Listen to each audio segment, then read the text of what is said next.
ছোট্ট বন্ধুরা, আজ আমরা শিখব কিছু খাবারের নাম বাংলা এবং ইংরাজিতে।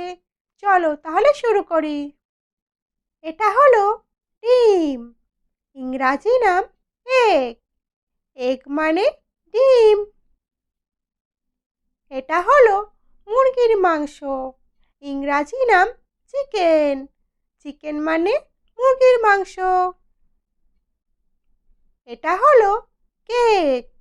ইংরাজি নাম কেক। কেক মানে কেক। এটা হলো নুডলস। ইংরাজি নাম নুডলস। নুডলস মানে নুডলস। এটা হলো ভাত।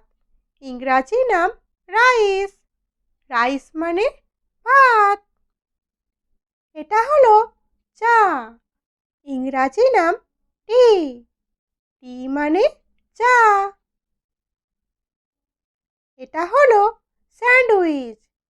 ইংরাজি নাম স্যান্ডউইচ। স্যান্ডউইচ মানে স্যান্ডউইচ। এটা হলো চিপস। ইংরাজি নাম চিপস। চিপস মানে চিপস। এটা হলো পাউরুটি। ইংরাজি নাম ব্রেড। ব্রেড মানে পাউরুটি। এটা হলো মোমো। ইংরাজি নাম মোমোস। মোমোস মানে মোমো।